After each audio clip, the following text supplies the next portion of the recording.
Earlier in the book, the Count outlines his own background and convoluted history of Transylvania from the time of Attila the Hun. Furthermore, Stoker's physical description of his Count bears a strong resemblance to surviving woodcuts of the Impaler, copies of which would have been available in the British Museum, though the Count's physical characteristics are also those typically given to the Gothic literature's villains. Critics of the novel have seized on what they see as inaccuracies in Stoker's historical and ethnological sketches as indicative of his slovenly use of source material. They point out that his history is distorted at best, erroneous at worst, exemplified by the fundamental error of basing Dracula in Transylvania when his actual power base was in neighbouring Wallachia. As a result of the discrepancy, a whole Dracula industry has flourished, bedevilled by cross purposes. True, Stoker does begin and end the novel in Transylvania. The path of the climactic chase to Eastern Europe does not take the characters through named places in the Transylvania, the castle and Castle Dracula. Mythical though it may be, is sited in that province near the Borgo Pass.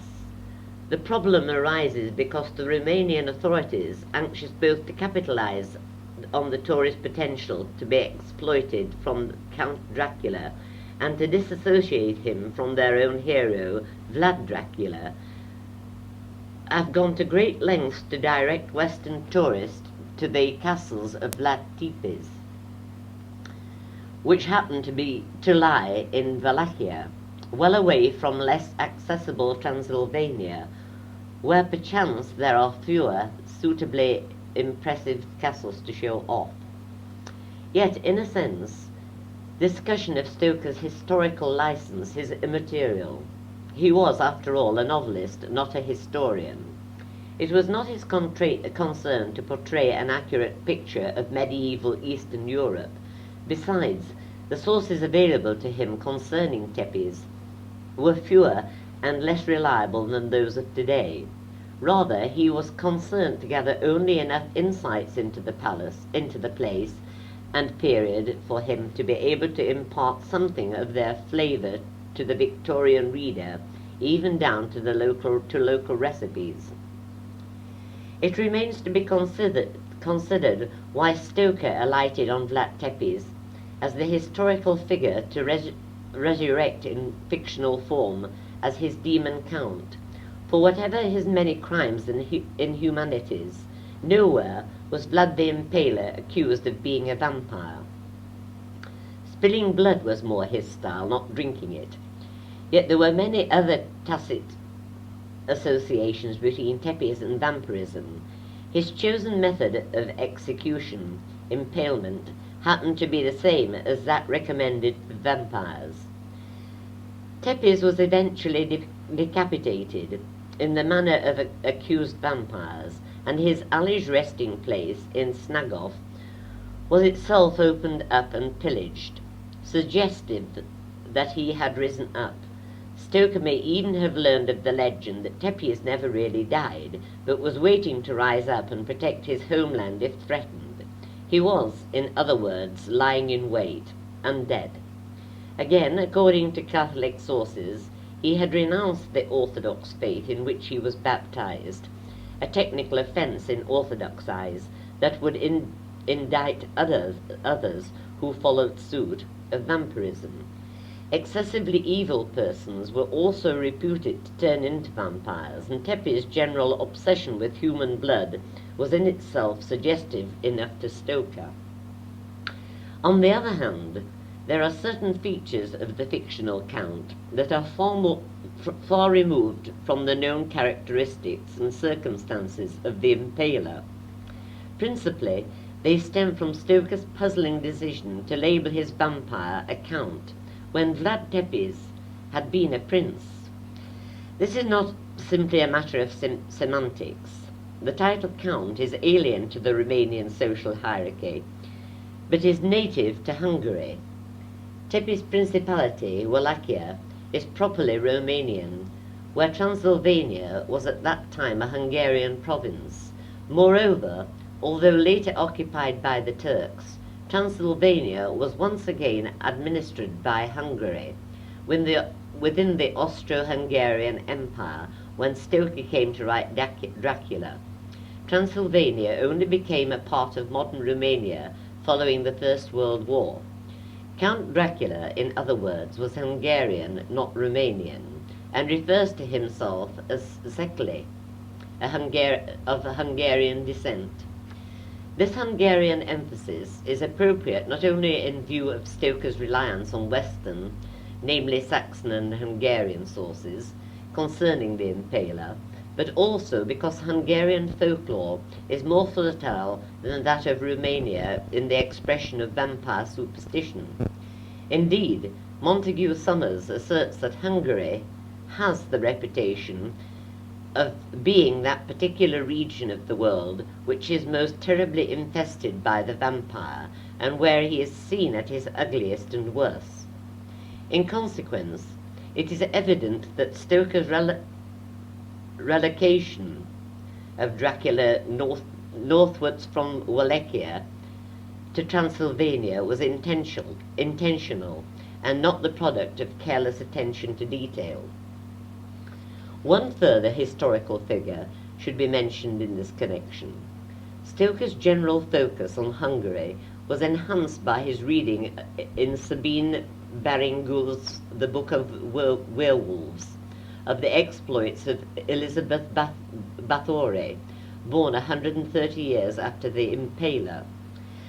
Apart from the fact of her being a woman, Bathory supplied the pieces absent in Tepes. She was Hungarian. She was a countess. Her crest also featured a dragon, and unlike the Impaler, she actually drank blood. She was a living vampire. The Guinness Book of Records accredits the Blood Countess as the most prolific murderess in history, with at least 610 confirmed victims. They were invariably young maidens, virgins, tortured and killed in ingenious ways in order to supply the Countess with a liberal supply of fresh blood, which she believed possessed rejuvenating properties. Application of fresh blood made her look and feel younger, a coincidence eagerly borrowed by Stoker in the case of Dracula. When finally convicted of her abominations early in 1611, Bathory was walled up in her castle at Sesje. She died in 1614, the most notorious and best authentical practitioner of vampirism on record. So powerful were the twin influences of Le Fanu's fictional Carmilla and the real-life Elizabeth Bathory that they were probably jointly responsible for Stoker's initial intention to base his novel in what is now Austria. One of the expunged chapters of Dracula, popularly known as Dracula's Guest, goes so far as to feature a vampire countess from Graz. Fortunately, for the sake of Dracula's originality, Stoker eventually distances himself from the more obvious Carmilla-Bathory connections, though they remain potent sources of influence and inspiration. Curiously, it can be noted that for all Stoker's debt to Vlad Dracula, it is not his original intention to title his novel in the Impaler's honor. The manuscript which Stoker submitted to the publishers bore the intended title The Undead. Much of the novel's later successes can be put down to Stoker's or his publishers' inspired switch from Dracula to the fore. From Vlad Dracula to Count Dracula. Dracula's was a very strong aquiline, with high bridge of the thin nose and peculiarly arched nostrils, with lofty domed forehead and hair growing scantily around the temples, but profusely elsewhere. His eyebrows were very massive, almost meeting over his nose, and with bushy hair that seemed to curl in its own profusion. The mouth, so far as I could see it under the heavy moustache, was fixed with a rather cruel-looking, with peculiarly sharp white teeth. These protruded over the lips, whose remarkable ruddiness showed astonishing vitality in a man of his years. For the rest, his ears were pale, and the tops extremely pointed. The chin was broad and strong, and the cheeks firm though thin. The general effect was one of extraordinary pallor. Jonathan Harker's Journal, Dracula 228.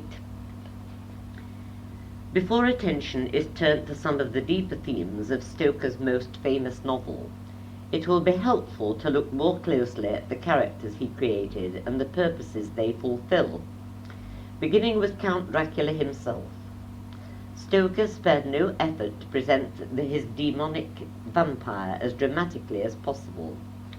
Other mortal figures he leaves undersketched, relying on the reader's imagination to fill in the flesh on the bones he provides. But Dracula is painted with enormous attention to detail. After the first 4 chapters, he is off stage for most of the rest of the novel, yet not for a moment is the reader allowed to forget the Count's awesome presence. Visually, aside from his facial features described above, Dracula is clean-shaven, save for a long white moustache, and dressed without a single speck of colour about him anywhere. He is a tall old man. He could not have been uncommonly tall, however, for Dracula makes off wearing Harker's clothes, which presumably fit satisfactorily. And Harker himself, when later described by others, invites no comments as to his size. Moreover, the accepted notion of Dracula's ever-present black cloak would seem to be an obsession of the cinema. Only once is such a garment mentioned, and the more usual description, clad in black from head to foot, would hardly be appropriate had the Count's dress been confined to just one conspicuous garment.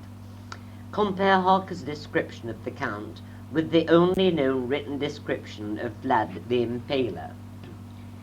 He was not very tall, but very stocky and strong, with a cold and terrible appearance, a strong and aquiline nose, swollen nostrils, a thin and reddish face, in which the very long eyelashes framed large, wide-open green eyes.